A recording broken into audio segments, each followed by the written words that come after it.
ಈಗಷ್ಟೇ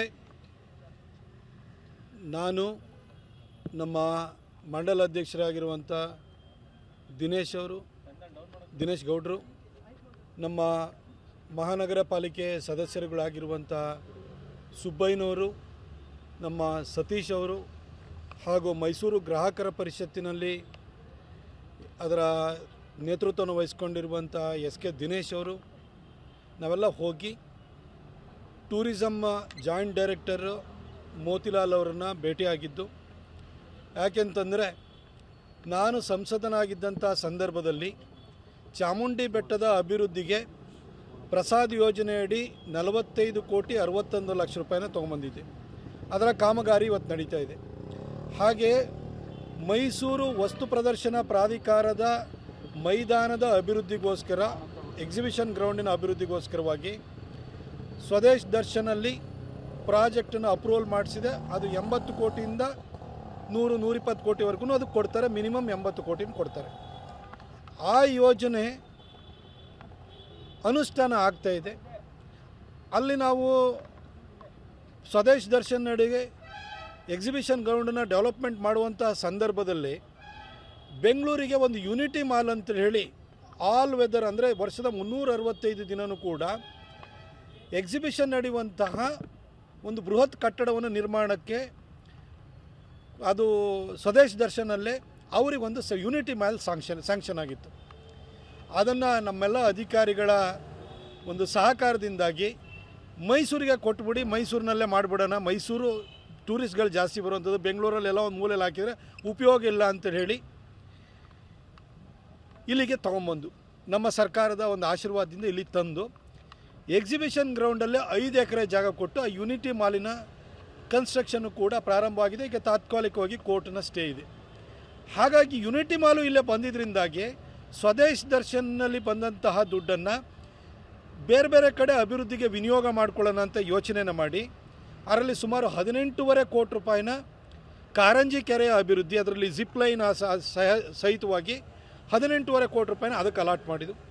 ಹಳೆ DC ಆಫೀಸನ್ನು ಅದನ್ನು ಕೂಡ ಅಭಿವೃದ್ಧಿ ಮಾಡಬೇಕು ಅಂತೇಳಿ ಅದಕ್ಕೊಂದು 30 ಕೋಟಿ ರೂಪಾಯಿ.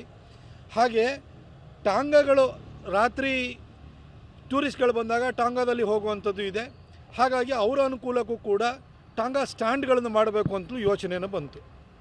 ಇವತ್ತು ನಾನು ಸಂಸದನಿಲ್ಲ, ಆದರೆ ಟಾಂಗಾನ 5 ಕಡೆ ಟಾಂಗಾನ ಮಾಡಬೇಕು ಅಂತ ಯೋಚನೆ ಮಾಡಿದರು. ಅದರಲ್ಲಿ ಒಂದು ನಜರಾಬಾದಿನ ಈ ಸಬರ್ಬನ್ ಬಸ್ ಸ್ಟ್ಯಾಂಡ್ ಬಳಿ ಇರುವಂಥ ಸರ್ಕಲ್ನಲ್ಲಿ, ಅಲ್ಲಿ ಚಾಮರಾಜ ಒಡೆಯರ್ದಿನ ಸ್ಟ್ಯಾಚ್ಯೂ ಇದೆ, ಅಲ್ಲಿ ಟಾಂಗಾ ಸ್ಟ್ಯಾಂಡ್ ಮಾಡಲಿಕ್ಕೆ ಹೋಗಿದ್ದಾರೆ.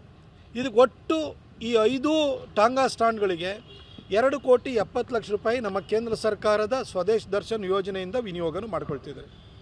ಆದರೆ ದುರದೃಷ್ಟವಶಾತ್ ಅದಕ್ಕೆ ಟೂರಿಸಮ್ ಡಿಪಾರ್ಟ್ಮೆಂಟ್ಗೆ ಕಾರ್ಪೊರೇಷನ್ ಅವರು ಜಾಗ ತೋರಿಸಿ ಅಂತಂದರೆ ಫುಟ್ಪಾತನ್ನು ತೋರಿಸಿದ್ದಾರೆ. ಈ ಹಿಂದೆ ನರ್ಮ್ ಪ್ರಾಜೆಕ್ಟಲ್ಲಿ ರಾಜಪಥವನ್ನು ನಿರ್ಮಾಣ ಮಾಡಲಿಕ್ಕೆ ಅಂತ ದುಡ್ಡನ್ನು ಅಲಾಟ್ ಮಾಡಲಾಗಿತ್ತು. ನಾನು ಸಂಸದನಾದ ನಂತರ ಆ ಪ್ರಾಜೆಕ್ಟು ಮುಗಿದೋದ್ರೂ ಕೂಡ ಅದಕ್ಕೆ 3 ವರ್ಷ ಎಕ್ಸ್ಟೆನ್ಷನ್ ಕೊಡಿಸಿ ರಾಜಪಥವನ್ನು ಕಂಪ್ಲೀಟ್ ಮಾಡಿದೆ. ಇವತ್ತು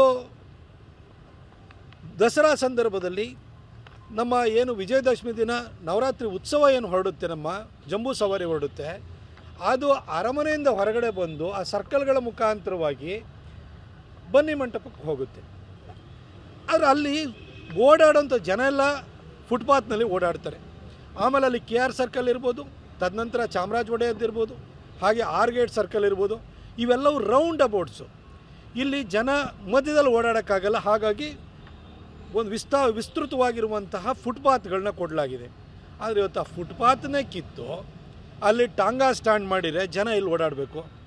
ಆಮೇಲೆ ಮೈಸೂರಿಗೆ ಬರುವಂಥ ಫಾರಿನರ್ಸ್ ಇರ್ಬೋದು, ಯಾವುದೇ ಟೂರಿಸ್ಟ್ಗಳಿರ್ಬೋದು, ಈ ಫುಟ್ಪಾತ್ಗಳ ಮೇಲೆ ಓಡಾಟ ಮಾಡಿ ಅರಮನೆ ಸುತ್ತ ತಿರುಗ್ತಾರೆ.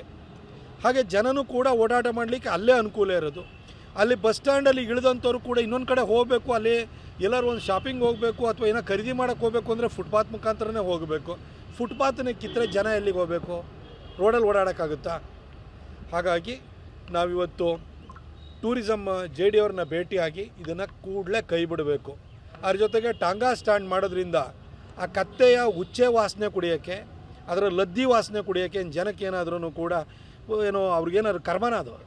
ಅದಕ್ಕೋಸ್ಕರವಾಗಿ ನಾವು ಹೋಗಿ ಭೇಟಿಯಾಗಿ ಬೇರೆ ಕಡೆ ಮಾಡಿ.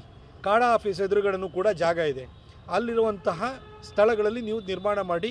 ಅಲ್ಲೇ ಟಿಕೆಟ್ ಕೌಂಟ್ರು ಅಲ್ಲೇ ಇದೆ, ಜನಕ್ಕೆ ಅನುಕೂಲನೂ ಆಗುತ್ತೆ. ಅಲ್ಲಿ ಟಾಂಗಾ ಸ್ಟ್ಯಾಂಡ್ ಬೇಕಾದ್ರೆ ಮಾಡಿ. ಆದರೆ ಇದು ಸೂಕ್ತವಾದ ಸ್ಥಳ ಅಲ್ಲ ಅಂತೇಳಿ ಹೇಳಿ ನಾವು ಅವರಿಗೆ ಮನವರಿಕೆ ಮಾಡಿಕೊಟ್ಟಿದ್ದೀವಿ. ಅವರು ಕೂಡ ನೀವು ಹೇಳೋ ಸರಿ ಅಂತೇಳಿ ಹೇಳಿ ಅವರು ಕೂಡ ಒಪ್ಕೊಂಡಿದ್ದಾರೆ. ಇವತ್ತು ಆ ಕೂಡಲೇ ನಾವು ಏನು ಹೆರಿಟೇಜ್ ಅದು ಲುಕ್ಕು ಕಾಪಾಡೋದಕ್ಕೋಸ್ಕರವಾಗಿ ಹಿಂದೆ ಆ ರಾಜಪಥವನ್ನು ನಿರ್ಮಾಣವನ್ನು ಮಾಡಿದ್ದು, ಅದರದ್ದೇ ಸ್ಟೋನ್ ಕಾರ್ವಿಂಗಲ್ಲಿ ಮಾಡಿದಂಥ ಫುಟ್ಪಾತನ್ನು ವಾಪಸ್ ಅಳವಡಿಸಬೇಕು ಅಂತೇಳಿ ಹೇಳಿ ಅವ್ರನ್ನ ನಾವು ಕೇಳ್ಕೊಂಡಿದ್ದೀವಿ. ಅವರು ಕೂಡಲೇ ಅದನ್ನು ವಾಪಸ್ ಅಳವಡಿಸ್ಕೊಡ್ತೀವಿ ಅಂತೇಳಿ ಹೇಳಿ ಭರವಸೆ ಕೊಟ್ಟಿದ್ದಾರೆ. ನಾನು ಟೂರಿಸಂ JD ಮೋತಿಲಾಲ್ ಅವರಿಗೆ ಹಾಗೂ ಈ ಒಂದು ವಿಚಾರವನ್ನು ಕೈಗೆತ್ಕೊಂಡು ಇಲ್ಲಿ ಬಂದು ಇದಾಗಬೇಕು, ಜನರ ಪರವಾಗಿ ಇದನ್ನು ಈ ಕೆಲಸ ಆಗಬೇಕು ಅಂತೇಳಿ ಹೇಳಿ ಪ್ರಬಲವಾಗಿ ಧ್ವನಿ ಎತ್ತಿ ಈ ಒಂದು ಭೇಟಿಗೆ ಬಂದಿರುವಂತಹ ನಮ್ಮ ಸ್ಥಳೀಯ ಮಹಾನಗರ ಪಾಲಿಕೆ ಸದಸ್ಯರಾಗಿರುವಂತಹ ಸತೀಶ್ ಅವರು, ಸುಬ್ಬಯ್ಯ ಅವರು, ದಿನೇಶ್ ಗೌಡರು, SK ದಿನೇಶ್ ಅವರು ಹಾಗೂ ಎಲ್ಲ ನಮ್ಮ ಮುಖಂಡರುಗಳಿಗೂ ಕೂಡ ನಾನು ಧನ್ಯವಾದ ಹೇಳ್ತೀನಿ. ಹಾಗೂ ನಮ್ಮ ಮಾಧ್ಯಮ ಮಿತ್ರರಿಗೂ ವಿಶೇಷವಾಗಿ ಧನ್ಯವಾದ ಹೇಳ್ತೀನಿ. ಯಾಕಂದರೆ ಮೈಸೂರಿನ ಹಿತದೃಷ್ಟಿಯಿಂದ ಯಾವುದೇ ವಿಚಾರಗಳಿದ್ರೂ, ಅದಕ್ಕೆ ಹಿತದೃಷ್ಟಿಗೆ ಅಡ್ಡವಾದಂಥ ಯಾವುದೇ ವಿಚಾರಗಳಿದ್ರೂ ಕೂಡ ಗಮನವನ್ನು ಕೊಡ್ತೀರಿ ಹಾಗೂ ನೀವು ಕೂಡ ಪ್ರಬಲವಾಗಿ ನಿಂತ್ಕೊಳ್ತೀರಿ. ನಿಮಗೂ ಕೂಡ ಧನ್ಯವಾದವನ್ನು ಹೇಳ್ತೀನಿ. ಕೂಡಲೇ ಆ ಫುಟ್ಪಾತನ್ನು ಸ್ಥಾಪನೆಯನ್ನು ಮಾಡಲಾಗುವುದು.